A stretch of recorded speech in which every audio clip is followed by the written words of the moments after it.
হৃদমায়ার প্রেমগাথা লেখিকা রিক্তা ইসলাম মায়া পর্ব ৯। বেডসাইডে বসা আমি, আমার মাথায় মোটা করে ব্যান্ডেজ পেঁচিয়ে দিচ্ছে অর্ধবয়স্ক একজন নার্স। নার্সটি শক্তপোক্ত চেহারায় বিরক্তির রেশ থাকলেও আমি ছিলাম নাজেহাল ক্রন্দনরত অবস্থায়। আমার জ্ঞান ফিরেছে আর ঘণ্টাখানিক আগে। জ্ঞান ফিরে নিজেকে প্রথমে হাসপাতালে আবিষ্কার করলাম। আমার সাথে জুই, শ্রেয়া, নাদিয়া তিনজনে ছিল, কিন্তু ইমার্জেন্সি রুমে এক্সট্রা মানুষের ভিড় করা যাবে না বলে শ্রেয়া আর নাদিয়া বাইরে দাঁড়ানো, আর আমি বেডে বসা অবস্থায় দুহাতে জুয়ের এক হাত জড়িয়ে ধরে নিঃশব্দে কাঁদছিলাম। তার কারণ আমার কপালে কাটা জায়গাটা ভীষণ চলছিল অ্যান্টিসেপটিক লাগানোর ফলে। থমথমে পরিবেশে আমার নাক টানা শব্দ ছাড়া কেবিন জুড়ে আর দ্বিতীয় কোনো শব্দ নেই। দুপুরে সে অনাকাঙ্ক্ষিত ঘটনার পর যখন হুঁশে ফিরলাম আমি, তখন থেকে হৃদখান বা তার লোকের দেখা পাইনি আমি। হয়তো আমাকে দেখার প্রয়োজন বোধ মনে করেনি, তাই আসেনি। এমনিতেই কোনো কারণে, মনস্তান্ত্রিক কারণে প্রথম থেকেই হৃদখানকে অপছন্দের তালিকায় ছিলাম আমি। আবার সেও আমার অপছন্দের তালিকায় যুক্ত হয়ে গেল পরিপূরকভাবে। এতকাল আমার মনে থাকা রাজনীতিকে ঘিরে সকল ভালো লাগাটা ক্রমশই ধীরে ধীরে তিক্ততায় রূপ নিল। তার কারণটা অবশ্য আমাকে করা হৃদ খানের আঘাত অমানবিক আচরণটা দায়ী করা যায়। তার বদৌলতে আজ রাজনীতিকে ঘিরে আমার ধারণা বদলালো। মনে ভীষণভাবে বাড়ি খেলো, যারা রাজনীতি করে তারা কখনো সভ্য জাতির মধ্যে পড়ে না। সেক্ষেত্রে হৃদ খানকে তার উদাহরণ হিসেবে দাঁড় করানো যায়। লোকটা আসলে অহংকারী। ক্ষমতার দাপটে দিন দুপুরে পাবলিক প্লেসে মানুষকে মারতে তার বিবেক বাদে না। নম্রতা, ভদ্রতা বলতে কোনো শব্দ নেই হৃদ খানের মাঝে, বরং যা আছে সেটা হলো উগ্র, অহংকারী, বিবেকহীন, নিচু স্তরের মনুষ্যত্বা। জাতিরকে সাধারণ মানুষ আর যাই হোক ভালোবাসা নয়, বরং অপছন্দের লিস্টে প্রথমে ফেলে দেয়। সেক্ষেত্রে আমারও অনীহার ঘৃণার লিস্টে ছিল হৃদ খান নামের লোকটি। আজকাল আমার সাথে যত খারাপটা হচ্ছে না কেন, তার সব কিছুর পেছনে দায়ী ছিল শুধুমাত্র হৃদ খান নামক লোকটি। হঠাৎ করেই আমার জীবনে চলে আসলো। তারপর থেকে আমার সুন্দর জীবনটা দিন দিন কেমন অগোছালো গড়ে তুলল। এর শেষ কোথায় আমি নিজেও জানি না। তবে এই হৃদ খানের আগমনে আর চাই না আমার জীবনে। আমার ভীষণ ভয়ভীতি এই লোকটা বারবার অনাকাঙ্ক্ষিত আগমন নিয়ে, যার শেষ আমি দেখছি না কোথাও। কিন্তু আমার এর শেষ চাই, ভীষণ করে চাই। আমার দীর্ঘ মনস্তান্ত্রিক ধ্যান ভাঙল হঠাৎ বয়স্ক নার্সটির গম্ভীর কথাই। দেখি, উঠে দাঁড়ান আপনি, আপনার কোমরটায় কাটা জায়গায় ওয়াশ করতে হবে। কান্না ভেজা চোখে নার্সের দিকে তাকালাম। ওনার কথাই যেন নিজের কোমরের কথাটা মুহূর্তে আরো জোরালো টনটন ব্যথা অনুভব করলাম। জুই আমার হাতে ধরে সোজা করে দাঁড়াতে দাঁড়াতে সাহায্য করতে করতে বলল, দেখি উঠ, গায়ের অ্যাপ্রনটা খুলতে হবে। নিশ্চুপ ভঙ্গিতে জুইয়ের সাহায্যে সোজা হয়ে দাঁড়াতে গিয়ে তীব্র কোমরের ব্যথায় কুকড়ে গেলাম তৎক্ষণাৎ। জুইয়ের বাহু ধরে নুয়ে গিয়ে আর্তনাতে কেঁদে উঠি। সত্যি বলতে ভীষণ ব্যথা পাচ্ছিলাম আমি। আমার গায়ের সাদা ড্রেসটাতে এখনো ছুপ ছুপ রক্তের দাগ লেগে আছে। এমনকি বুকে জড়ানো মাথায় সাদা হিজাবটাতেও রক্তের দাগ হয়ে আছে। বয়স্ক নার্সটি বিরক্তি নিয়ে আমার বাহু চেপে ওনার সম্মুখে টেনে দাঁড় করালো। আমি তখনও চোখ মুখ কুঁচকে ব্যথা সহ্য করার চেষ্টা চালালাম, কিন্তু বয়স্ক নার্সটি পরপর দক্ষ হাত চালিয়ে আমার অ্যাপ্রনের বোতামগুলো টেনে খুলতে খুলতে বলল, নাক টিপলে দুধ বের হবে, অথচ এই বয়সে বয়ফ্রেন্ড জুটাইছে রাজনৈতিক লিডার। এখন তো শুধু কপাল আর কোমর ফাটাইছে, 2 দিন যাক, তারপর দেখা যাবে আর কি কি ফাটাই লিডারে। বয়স্ক নার্সটির কটাক্ষ কথায় মুহূর্তে কান্নায় থেমে গেল আমার। বিষণ্ণ বিস্মিত দৃষ্টিতে তাকালাম ওনার দিকে। মহিলা নার্সটিকে আমাকে খোঁচা মারল হৃদ খানকে নিয়ে। কিন্তু কেন, কি এমন করলাম আমি যে হৃদ খানকে আমার বয়ফ্রেন্ড মনে হলো ওনার? আমার বিষণ্ণের গুড়ের মধ্যে হঠাৎ আপত্তির মুখ খুলল জুই। আমার পক্ষ ধরে বলল, তেমন কিছু না আন্টি, ও শুধু একটা দুর্ঘটনার শিকার হয়েছে বেশ, এমনিতে আমাদের কারোর সাথে কোনো সম্পর্ক নেই। জয়ের কথায় যে বয়স্ক নার্সটি বিশ্বাস হলো না, সেটা ওনার মুখ দেখে ঠাহর করতে পারলাম আমি। কি কারণে উনি আমার উপর সন্দেহরত তাও বুঝতে পারছি না। তবে উনি নিজের বিরক্তি চেপে আমার গা থেকে অ্যাপ্রন আর গলা থেকে হিজাবটা টেনে খুলে জুয়ের হাতে দিতে দিতে জুইকে কটাক্ষ করে আমার উদ্দেশ্যে বলল, কে কতটা ধোয়া তুলসী পাতা সেটা আমাকে বোঝাতে এসো না মেয়ে। আমার মাথার চুল এমনি পাকন ধরেনি, বয়সের গুণে পেকেছে। মন্ত্রীর ছেলের গাড়িতে আসা, ক্ষমতার দাপটে হাসপাতালে এত হুলস্থুল পাকিয়ে বিশেষ ট্রিটমেন্ট নেওয়া, এত সব কিছু তো মানুষ এমনি এমনি করে না, তাই না? তাছাড়া পুরুষ মানুষের দৃষ্টি দেখলেই একজন নারী বুঝতে পারে তার মনে কি আছে। সেক্ষেত্রে আমার অভিজ্ঞ চোখ ধোঁকা খাওয়ার নয়। তাই আমাকে মিথ্যা না বলে নিজের বোনকে ঠিক করে ধরো, ওর কোমর ওয়াশ করতে হবে। কথাটা বলতে বলতে নার্স মহিলাটি আমার কোমরের জামাটা টেনে পেটের উপর তুলে আহত স্থানে তুলে চেপে রক্তটা পরিষ্কার করতে লাগলো। কাটা জায়গায় ব্যান্ডেজ করে দিয়ে পুনরায় জামাটা ঠিক করে দিল। ব্যস্ত হাতে ওনার যন্ত্রপাতি গুছাতে গুছাতে নিষ্প্রন্ন শান্ত দৃষ্টিতে আমার দিকে তাকালো। এবার আর ওনার দৃষ্টিতে বিরক্ত ছিল না, তবে চেহারাটা বেশ শক্ত রেখে আমাকে উদ্দেশ্য করে ফের বলল, শুনো মেয়ে, তোমার বয়সী আমারও একটা মেয়ে ছিল।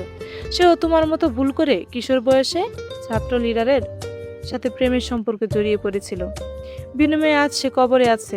কিন্তু আমার মেয়ে কেন কিভাবে মরেছে সেটা এখন না বলি, তবে তোমাকে এতটুকু সাবধান করছি, রাজনীতিক করা ছেলেদের সাথে ভবিষ্যতে কখনোই ভালো হয় না। তুমি চাইলেও তাদের সাথে স্বাভাবিক জীবন পার করতে পারবে না, কারণ এরা নিজেদের জীবনের নিশ্চয়তা যেমন তোমাকে দিতে পারে না, তেমনি নিজের পরিবারেরও না। ভাগ্য ভালো থাকায় আজ তো তুমি শুধু কপাল আর কোমর ফাটিয়ে হাসপাতালে এসেছো, কিন্তু পরের বার ভাগ্য তোমার সহায় না থাকতে পারে। তাই সাবধান করছি, মন্ত্রীর ছেলের পিছন ছেড়ে দাও, নয়তো অকালে সবকিছু হারাবে। বয়স্ক নার্সটির ভাষা ভাষা চোখে অশ্রু দেখলাম আমি।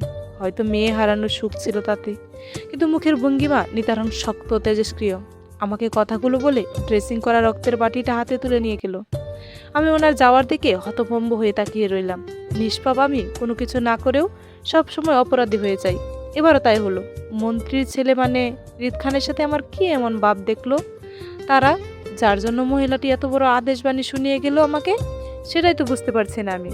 হতভম্ব আমি অবাক চাহনি ঘুরিয়ে তাকালাম জুঁইয়ের দিকে। নার্সটির কথা আগামাথা কিছুই ঢুকেনি আমার মাথায়। সবকিছু কেমন মাথার উপর দিয়ে গেল, তবে মনে মনে সন্দেহ হলো বেশ।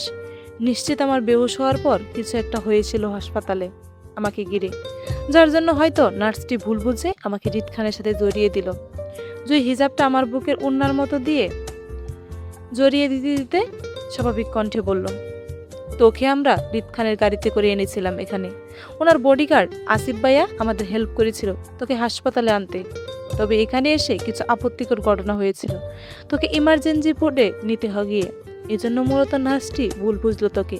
এবার চল, এখন বাসায় যাই। জুঁইয়ের মুখে আপত্তিকর ঘটনা শব্দটি আমার মনে বেশ কৌতূহল সৃষ্টি করলো। কি এমন ঘটেছিল যে তিনি আমাকে রিদ খানের নামের সাথে জড়াচ্ছিল? জুঁই পাশ থেকে আমার কাঁধ জড়িয়ে রুম থেকে বের হতে চাইলো। আমি কোমরের ব্যথায় তখনও পা খুঁড়িয়ে খুঁড়িয়ে হাঁটছিলাম ধীরে ধীরে, তবে আমার মনের কৌতূহলটা তখনও ছিল বেশ। সেটা তোমাতে না পেরে প্রশ্ন করেই ফেললাম, কি হয়েছিল? কোনো সমস্যা? জুঁইয়ের কয়েক সেকেন্ড লাগলো আমার কথাটা বুঝতে, বুঝে সম্মতি দিয়ে বলল, হয়েছিল একটু। কেন? নেতাদের কুলে চড়ে হাসপাতালের দোতলায় আসলে যা হয় তাই হয়েছিল। এ নিয়ে গুঞ্জন মুখে পড়েছিস তুই। ভয়ানকভাবে চমকে উঠে থমকে দাঁড়াই আমি। বিষণ্ণ মাথা ঘুরে উঠল আমার। হতভম্ব গলায় মৃদু চিৎকার করে উঠি তখনই। কি? মায়ার হঠাৎ চিৎকারে থতমত খেয়ে উঠল জুঁই।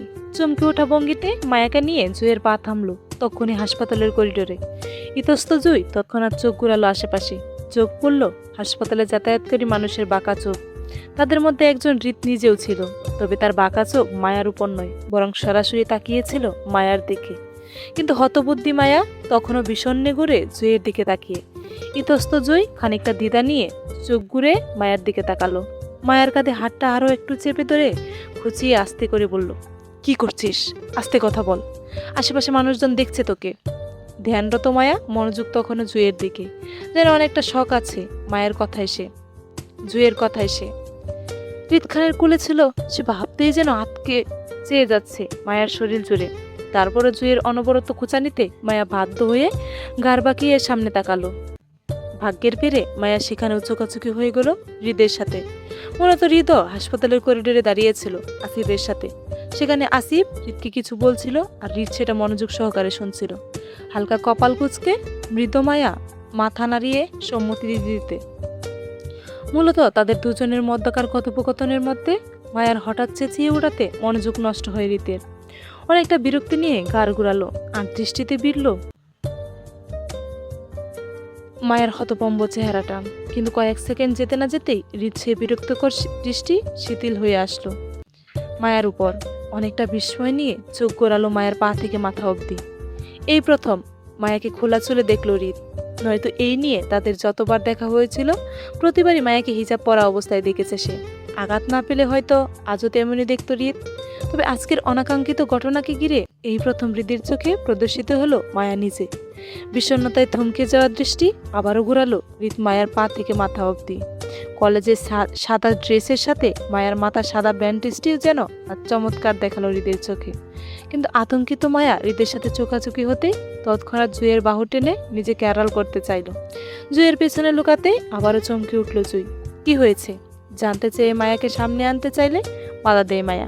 বয়ার্ত মুখে জুঁইয়ের পেছন থেকে উঁকি মারতে আবারও চোখাচোখি হয় হৃদের শান্ত দৃষ্টির সাথে। বয়ার্ত মায়া আরও বয়ার্ত হলো। হৃদের শান্ত দৃষ্টি বিড়ে পড়ে। তাই পেছন থেকে জুঁইয়ের অ্যাপ্রনটা শক্ত হাতে চেপে ধরে ফুপিয়ে কেঁদে উঠল ভয়ে। ক্রন্দন গলায় বলতে থাকলো, বাসায় যাব, আমি বাসায় যাব, প্লিজ জুঁই আমাকে বাসায় নিয়ে চল। এই লোকটা ভালো না, ভীষণ বাজে। আমার ভয় হয় এই লোকটাকে দেখলে। এই লোকটা আমাকে আবার আঘাত করবে। প্লিজ জুঁই আমাকে বাঁচা না বোন, আমাকে নিয়ে চল না এখান থেকে প্লিজ। কথাগুলো শেষ করতে করতে মায়া আবারও ফুপিয়ে কেঁদে উঠল হৃদের বয়ে। মায়ার হঠাৎ কান্নায় জুঁই থতমত খেয়ে যায় এবং বুঝতে পারে মায়া এই মুহূর্তে হৃদকে ভীষণ ভয় পাচ্ছে। কিন্তু একটা অ্যাক্সিডেন্টকে ঘিরে মায়ের হঠাৎ হৃদকে এতটা ভয় পাওয়ার কারণটাও বুঝলো না। আবার হৃদের অনাকাঙ্ক্ষিতভাবে হাসপাতালে উপস্থিত থাকাটাও বুঝলো না। মোট কথা কোনোটাই জুঁইয়ের মাথায় ঢুকলো না। তবে জুঁই মনে করেছিল ওদের হাসপাতালে দিয়ে হৃদ হয়তো চলে যাবে, কিন্তু এই পর্যন্ত হৃদের হাসপাতালে উপস্থিত থাকাটা সত্যিই জুঁইয়ের মাথায় আসলো না। জুঁই ভাবলো হৃদ কি তাহলে এতক্ষণ ধরে ওদের অপেক্ষায় দাঁড়িয়েছিল এখানে, নাকি নিজের আহত ছেলেদের জন্য দাঁড়িয়েছিল? কোনটা?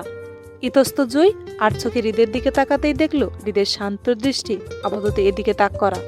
কেমন গম্ভীর আর নিশ্চুপ ভঙ্গিতে তাকিয়ে হৃদ। ইতস্ত জুঁই খানিকটা জড়সড় হয়ে দাঁড়ালো। জড়তা যেন আষ্টে পৃষ্ঠে কামড়ে ধরল জুঁইয়ের শরীর। তাই মায়াকে কিছু বলতে চেয়েও কণ্ঠ অবরোধ করলো জুঁইয়ের হৃদের শান্ত দৃষ্টির অতলে। জড়তায় জুঁইয়ের গলা দিয়ে একটা শব্দ বের করতে পারল না বলে এক মুহূর্তের জন্য সেও অসহায় হলো। আজ সোহা অবস্থায় পিঠে বালিশ ঠেকিয়ে খাটে বসা আমি। ভীষণ যন্ত্রণায় কোমর টনটন করছে ব্যথায়, যার তাড়নায় এখনো ঘুম নেই আমার। অর্ধযাত্রী হতে চলল আমাদের অন্ধকার রুম জুড়ে তখনও আলোর আভাস। পাশে জুঁই বেঘরে ঘুমাচ্ছে বলে রুমের আলো জ্বালায়নি, কিন্তু আরিফ ভাইয়া রেখে যাওয়া দ্বিতীয় ফোনটা আলো সবটা পরিষ্কার আমার চোখে। আমি ততক্ষণে বেশ কয়েকবার ফোন করে ফেলেছিলাম হাফেজ সাহেবের নাম্বারে, কিন্তু বরাবর ব্যর্থ হচ্ছিলাম ওনাকে ফোন মিলাতে। বুক ভরা কষ্ট আর হতাশার দৃষ্টি ফেলে আবারও কল লাগালাম হাফেজ সাহেবের ফোনে। জানি মধ্যরাতে কাউকে ফোন করাটা ব্যাড ম্যানার্সের, কিন্তু তারপরও অচেনা স্বামীটার জন্য আজকাল মনটা বড্ড পুড়ছে। ভীষণ মিস করছি তাকে। বিশেষ করে আমার এত অনুসন্ধানের পর যখন লোকটাকে খুঁজে পাচ্ছি না, তাই আগ্রহটা আরও বাড়ছে দিন দিন অচেনা স্বামীকে খুঁজে পাওয়ার আকাঙ্ক্ষায়। কে সে, কি তার পরিচয়? বড্ড জানতে ইচ্ছে হয় আমার। জীবনে কোনোদিন তার দেখা পাবো কি না তাও জানি না, শুধু জানি আমার তাকে চাই, খুব করে চাই। তাকে খুঁজে না পাওয়ার তৃষ্ণা আমাকে আরও কাতর করে তুলছে। বুক ভারী দীর্ঘশ্বাস ফেলে আবারও কল দিলাম হাফেজ সাহেবকে।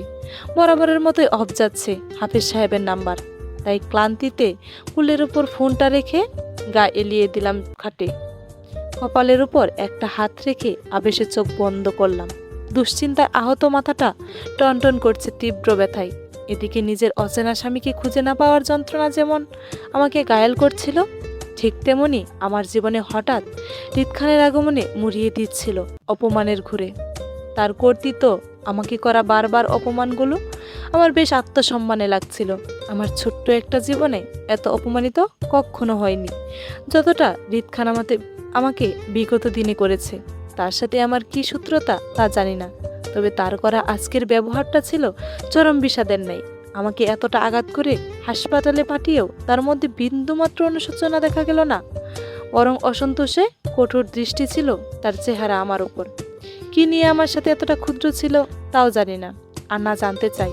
যতবার ভাবি এই লোকটার সম্মুখীন হব না, ততবারই মুখোমুখি হতে হয় আমার। সে কি ইচ্ছে করে আমার মুখোমুখি হয়, নাকি সম্পূর্ণটাই কাকতালীয় তাও বুঝতে পারি না। মোট কথা আমি কিছু বুঝতেই পারছি না। শুধু মাথায় আসে কোনো কিছু ইচ্ছাকৃত হলে হৃদ খান আর যাই হোক আমার সাথে বাজে ব্যবহার করতো না, বরং আপুসেই কথা বলতো। কিন্তু আমাদের মাঝে বিষয়গুলো অনিচ্ছাকৃত হওয়া হয়তো হৃদ খান আমাকে মেনে নিতে পারছে না, তার সাথে অনাকাঙ্ক্ষিত দেখায়। কিন্তু আমিই বা কী করবো? লোকটার মুখোমুখি হওয়ার পিছনে আমারও কোনো হাত নেই। সম্পূর্ণ অনাকাঙ্ক্ষিত আমাদের পরপর দেখাগুলো। হয়তো আমি চট্টগ্রামে থাকছি বলে হৃদ খানের মুখোমুখি বারবার হতে হচ্ছে আমাকে, কিন্তু আমি যদি এই চট্টগ্রামে আর নাই থাকি তাহলে আমার সাথে হৃদ খানের দেখা হওয়ার সম্ভাবনাই নেই। তাই সিদ্ধান্ত নিলাম এবার আপুর বিয়েতে বাসায় গেলে আর কখনো ফিরবো না চট্টগ্রামে। যে করেই হোক কেঁদে কুটে নিজের বাড়িতে থেকে যাব।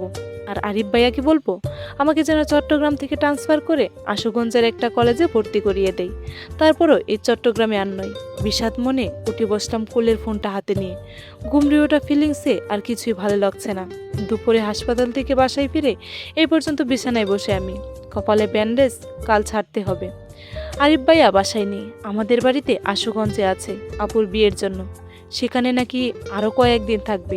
তার জন্য আপাতত আমি আর জয় একাই বাসার মধ্যে ছিলাম। তবে যাওয়ার আগে আরিফ ভাই আমাদের বাসার কাজের মহিলা স্বপ্না খালাকে বলছে রাতে থাকতে। উনি ওনার 10 বছরের মেয়ে মরিয়মকে নিয়ে আছে আমাদের সাথে। আমি এক পলক তাকালাম মেজের দিকে। আবছা আলোয় দেখলাম স্বপ্না খালা আর মরিয়ম দুজনেই ঘুমিয়ে। আমি দীর্ঘ নিঃশ্বাস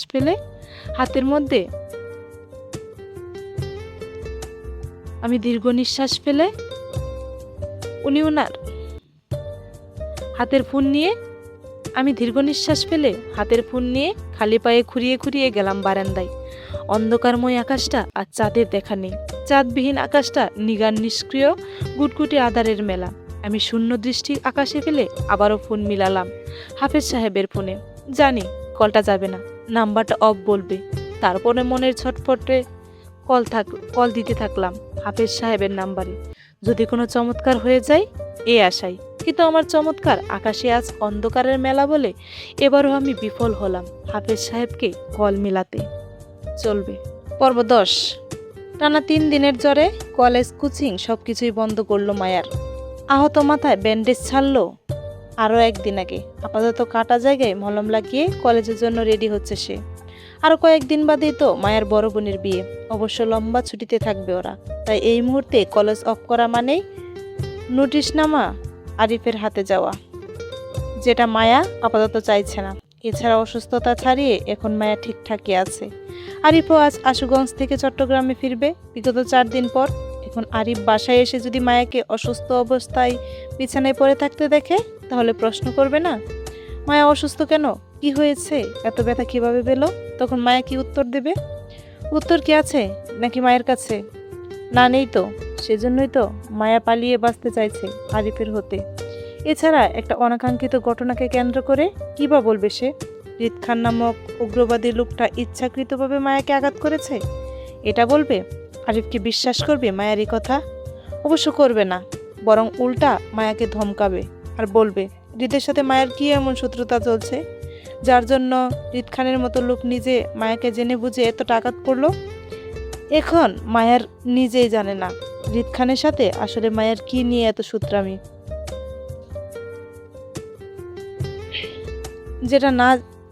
যেটা না জানে সেটা বলবে কিভাবে?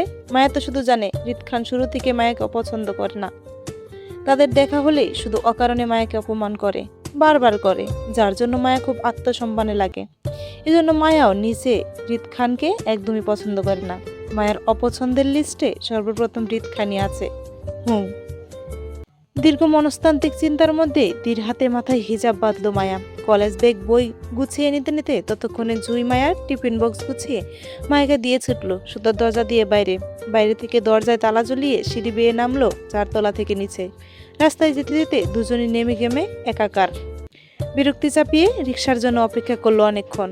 তারপরও একটা গাড়ির হদিশ পেল না। অনেকটা সময় বিরক্ত নিয়েই বাধ্য হয়ে দুজনে হাঁটা ধরল কলেজের উদ্দেশ্যে। আজ অনেকটাই লেট হয়ে গেছে দুজনের। এর মধ্যে ক্লাস টাইম ওভার চলল। তাই প্রথম ঘন্টা না পেলেও দ্বিতীয় ঘন্টা ধরা চাই। এদিকে টনটনে কোমরের ব্যথা নিয়েও মায়া পা গুটিয়ে পাক্কা 20 মিনিট হাঁটার পর যখন কোনো গাড়ি দেখা পেল না, তখন বিরক্তিতে কপাল কুঁচকায় জুই। অসুস্থ মায়াকে নিয়ে হাঁটতে ওর সমস্যা হচ্ছিল বেশ। জুই হাঁটতে হাঁটতে বিরক্তি চোখে রাস্তার এপাশ ওপাশে মাথা নাড়িয়ে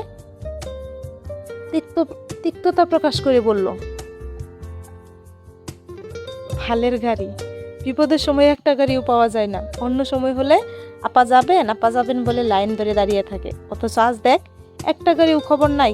দূর, ভালো লাগে না। জুয়ের কথায় ফুটপাত থেকে দৃষ্টি সরিয়ে জুয়ের উপর রাখলো মায়া।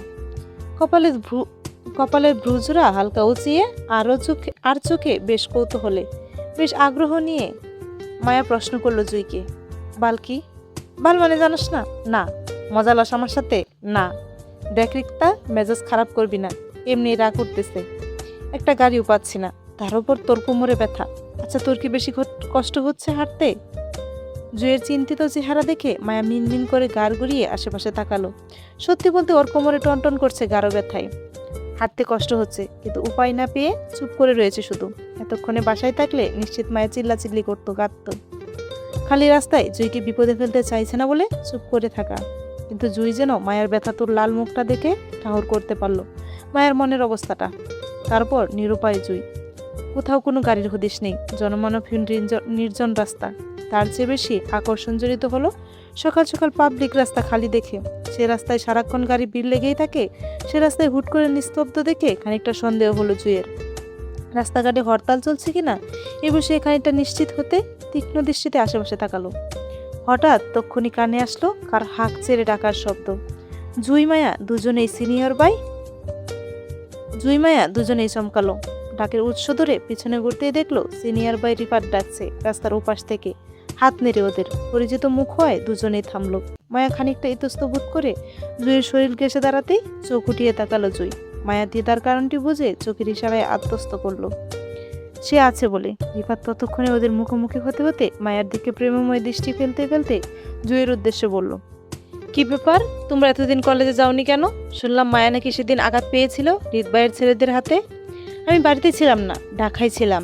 খবরটা পেয়ে ছুটে এসেছিলাম পরের দিন, কিন্তু তোমাদের দেখা পাইনি 3 দিন। এখন ভালো আছো মায়া? রিফাতের অনবরত কথায় সুন্দর হাসি জুই। ছেলেটির চোখ মুখে ভাসে মায়ের জন্য ভালোবাসা। জুই সেটা বুঝতে পারে, তাই রিফাতের প্রশ্নে মায়া জড়তার পড়লেও জুই অত্যন্ত আন্তরিকের সাথে উত্তর দিয়ে বলল, জি ভাইয়া, এখন ভালো আছে ও। গত 3 দিনে একদম ফিট অ্যান্ড ফাইন হয়ে গেছে, এজন্যই তো কলেজে যাচ্ছে, দেখছেন না? জুইয়ের কথায় কপালে চিন্তিত বাস শিথিল হলো রিফাতের। মায়ের জড়তার মুখটার দিকে আরো একবার চোখ বুলিয়ে জুইয়ের দিকে তাকালো আর বলল, তোমরা আজ এই রাস্তা দিয়ে কলেজে যাচ্ছ কেন? এই রাস্তা তো বন্ধ, সামনে যে রাজনৈতিক সংগঠন হচ্ছে জানো না? দীর্ঘ সময়ে মাথায় ঘুরতে থাকা ফাঁকা রাস্তার রহস্য উন্মোচন হলো রিফাতের কথায়। অনেকটা পথ হাঁটায় বিরক্তিতে আবারও চেহারায় দেখা গেল। জুই বিরক্ত নিয়ে বলল, জানি না বলেই তো এসেছি, এখন কি করব বলুন? এত দূর হেঁটে এসে আবার বাসায় ফিরে যাব? সামনেই তো আমাদের কলেজটা, কোনোভাবে কি যাওয়া যাবে না, নাকি সমস্যা হবে কোনো? চিন্তিত ভঙ্গিতে বলল রিফাত, সঠিক বলতে পারছি না, পুরো রাস্তা ব্লক। আচ্ছা চলো দেখি সামনে গিয়ে কি হয়, যদি কেউ বাধা দেয় তাহলে দেখা যাবে, আসো আমার সাথে। রিফাতের সঙ্গে যাওয়ার বিষয়ে মন্তমায়া এবার নড়ে চড়ে দাঁড়ালো। হালকা দ্বিধায় পড়ে বলল, আপনিও যাবেন আমাদের সাথে? মায়ের কথায় পূর্ণ দৃষ্টিতে মায়ের দিকে তাকালো রিফাত। অত্যন্ত নরম গলায় বলল, হ্যাঁ। কেন, কোনো সমস্যা? মুখে উত্তর করলো না মায়া, শুধু দ্বিধায় মাথা নাড়িয়ে না বলল। মায়ার উত্তরে মুচকি হাসলো রিফাত। একত্রে 3 জন হাঁটার ধরলেও রিফাতের চোখে বাজলো মায়ের পা খুঁটিয়ে খুঁটিয়ে হাঁটা বিষয়টি। বুঝতে পারলো এটা সেদিনকার দুর্ঘটনা। প্রেমিক পুরুষের মনটা হঠাৎ মুচুর দিয়ে উঠে ব্যথায়। মায়ের পাশাপাশি হেঁটে অসুস্থতার কথাও জিজ্ঞেস করলো বেশ করে। ইতস্ত মায়া শুধু হা উত্তর করলো, জুয়ের একটা হাত চেপে ধরে রেখে। মায়ের সামান্য সহানুভূতিতে যেন রিফাতের মনে বিশাল প্রশান্তি অনুভব হলো। সেজন্য ঠোঁটে গাঢ় হাসি টেনে বাকিটা রাস্তা মায়ের পাশাপাশি হাঁটল রিফাত। কিন্তু কলেজ গেটের কাছাকাছি আসতেই বাধার সম্মুখীন হলো 3 জন। বিপুল জনগণের ভিড়ে কলেজে যাওয়ার রাস্তা খুঁজে পেল না। অসংখ্য মানুষের গমগম পরিবেশ। পুলিশ, প্রশাসন, সাধারণ জনগণ থেকে শুরু করে মন্ত্রী মহোদয় নিহাল খানও সেখানে উপস্থিত ছিল। বাবার সঙ্গ দিয়ে গীত তাড়িয়ে শুভ্র সাদা পাঞ্জাবিতে, ঘামন্ত মুখশ্রী লাল হয়ে আছে অতিষ্ঠ গরমে। তারপরও গম্ভীর মুখে দাঁড়িয়ে বাপদাদার পাশে। হৃদের পেছনে আরো অনেক নেতাকর্মী দাঁড়িয়ে। সবাই কি নিয়ে এত বড় সংগঠনের আয়োজন করলো জানা নেই মায়ার, তবে চারপাশে উত্তেজিত পরিবেশ দেখা হচ্ছে এর একটা সাধারণ সমাবেশ নয়। হই হুল্লোড় এত উত্তেজিত পরিবেশকে নিয়ন্ত্রণ করতে পুলিশ বাহিনী থেকে শুরু করে ছাত্রলীগের ছেলেরা পর্যন্ত এই সম্মেলনে পাহারা দিয়েছে। অসংখ্য মানুষের ভিড়ে পুরো রাস্তা ব্লক করে ভিড়ে লেগে আছে পুলিশের জিপ থেকে শুরু করে অসংখ্য বাইক, কার, ট্রাক, সিএনজি আর অটো রিক্সা। মায়ের এই সমাবেশের সামনে আটকা পড়ল। রিফাত এগিয়ে গিয়ে পরিচিত কয়েকজন ছেলেদের সাথে কথা বলল, যাতে মায়েদের রাস্তা করে দেওয়া হয়, বাধা না করে। সম্মতি পেয়ে রিফাত মায়েদের নিয়ে রাস্তা পার ঘেঁষে চলল কলেজের উদ্দেশ্যে। অসংখ্য মানুষের ভিড়ে হয় রিফাত সেফটির জন্য জুইয়ার মায়ের হাত চেপে ধরে নিজের দুহাতে, কিন্তু কয়েক কদম যেতেই ফের আটকা পড়ল পুলিশের কাছে। জুই মায়া তখনও বয়ে ছিটিয়ে দাঁড়িয়ে রিফাতের হাত ধরে। বয়ার তো মায়া তখন বয়ে আড়ষ্ট হয়ে চারপাশে ভীত চোখ ঘুরাচ্ছিল। তখন চুকাচুকি হয় মঞ্চে দাঁড়িয়ে থাকা রিগেদের তীক্ষ্ণ দৃষ্টির সাথে। বয়ার তো মায়া আরো বয়ার্থ হলো। ফের হৃদের সাথে মুখোমুখি হবে কালক্ষণেও ভাবেনি। তাই বয়ার্ত মায়া হৃদের তীক্ষ্ণ দৃষ্টি আড়াল করে তৎক্ষণাৎ রিফাদের পিছনে লুকিয়ে পড়ল, নিজেকে আড়াল করে। মায়ের হঠাৎ কাণ্ডে গম্ভীর হৃদকে আরো গম্ভীর দেখালো। তার কুঞ্চিত ললাটে বাজ আরো গাঢ় হলো। গাড় গড়িয়ে তাকালো আসিফের দিকে। চোখের ইশারায় কিছু একটা বলতেই তৎক্ষণাৎ মঞ্চ ছাড়লো আসিফ। দ্রুত পথে এগিয়ে আসলো মায়াদের কাছে। পুলিশের সাথে কথা বলে মায়াদের যাওয়ার রাস্তা করে দিল এবং নিজ দায়িত্ব নিয়ে কলেজ গেট পর্যন্ত এগিয়ে দিল। মায়া বা রিত কেউ আর কার দিকে তাকালো না, যার যার মতোই রইল। কিন্তু যখন মায়া কলেজ গেট পার হয়ে ভেতরে প্রবেশ করলো, তখনই পেছনে ডাকলো আসিফ। মায়ের পেছনে ঘুরতে অত্যন্ত বিনীত সহিত আসিফ একটা গুল প্যাকেট এগিয়ে দিতে দিতে বলল, এটা আপনার।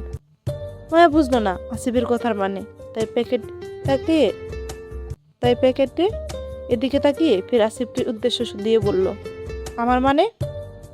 জি, বাই পাঠিয়ে পাঠিয়েছে এটা আপনাকে দিতে। হয়তো আপনার কিছু হবে, আমি চেক করিনি, আপনি পরে চেক করে নেবেন। এখন ধরুন। আসিফের সহজ সরল কথায় মায়া ভীষণভাবে চমকায়। হৃদ খানের মতো মানুষ মায়াকে ভালো কিছু দিবে, এটা হতেই পারে না। মায়ের ধারণা আসিফের হাতে এই ছোট্ট খামের প্যাকেটটিতে এমন কিছু আছে যেটা মায়াকে ফের অপমানিত করবে। মায়া আসিফের হাতের প্যাকেটটি নিল না, উল্টো কড়া গলায় নিষেধ করে পালিয়ে গেল কলেজে। আসিফ পিছন ডেকেছিল বেশ কয়েকবার, কিন্তু মায়া সাড়া দেয়নি। এজন্য ব্যথা হয়ে বাধ্য হয়ে ফিরল হৃদের কাছে। আসিফ রয়ে শুয়ে সবটা হৃদকে জানালো মায়া নাচুক করার বিষয়টি নিয়ে। মঞ্চ দাঁড়িয়ে থাকা গম্ভীর হৃদ তখন কিছু বলল না। আর না ভাবমূর্তি পরিবর্তন হলো, শুধু গম্ভীর মুখে হৃদের চোয়াল শক্ত দেখালো তৎক্ষণাৎ। অতি রাগ চেপে রাখার প্রয়াসে তার গম্ভীর চোখ দুটো খানিকটা আলাময় দেখল। শক্ত চোয়ালের সামনে তাকাতে তাকাতে আসিফের উদ্দেশ্যে বলল, তোর বেয়াদব ভাবির খোঁজ পেয়েছিস? না ভাই। হাফেজ সাহেবকে বল আমার সাথে দেখা করতে। জি ভাই। পরপর 3 দিন মায়ের সাথে হৃদের মুখোমুখি হতে হয়েও হয়নি, কারণ বয়ার্ত মায়া বরাবরই হৃদকে এড়িয়ে পালিয়ে গেছে। এদিক থেকে হৃদ আসলে অন্য দিক দিয়ে মায়া পালিয়ে বাঁচে। এমন না যে হৃদ মায়ের সাথে দেখা করতে আসতো, সে মূলত নিজের কাজেই আসতো। কিন্তু তারপরও মায়া পালিয়ে বাঁচত। হৃদের বিগত কয়েকদিন বাবার সঙ্গ দিয়ে চট্টগ্রামে থাকায় মায়ার মুখোমুখি বেশ কয়েকবারই হয়েছিল, কিন্তু প্রতিবারই হৃদ মায়াকে দেখার আগেই মায়া পালিয়ে গেছে অন্যথায়, যাতে হৃদের চোখে না পড়ে। এজন্য মূল্যে দুজনের সাথে আর দেখা হয়নি। তবে হৃদ যখন নিজের কাজে ঢাকা চলে আসে, তখন মায়াও বড় বোনের বিয়ের জন্য বাড়িতে চলে যায়। দুজনের দেখা না হওয়ার পেছনে মায়ার দিন দিব্যি যাচ্ছিল। বড় বোনের বিয়ের জন্য ধুম বাঁধিয়ে কেনাকাটা করতে লাগলো, কিন্তু মাঝখান দিয়ে একদিন সকল বান্ধবী মিলে আবার নরসিংদীর উদ্দেশ্যে গেল মায়ের অচেনা স্বামীকে খুঁজতে, কিন্তু ব্যর্থ হলো। বিপত্তি বাজলো সেখানেই। ঝামেলার মাঝে আরো ঝামেলা সৃষ্টি হলো। এলোমেলো জীবনে ঢোর আরো অগোছালো হলো। ভুল বুঝির রেশ বাড়লো, ভয় কমলো না। হৃদমায়া মুখোমুখি হওয়ার দিকে আরো দূরত্ব বাড়লো। চলবে।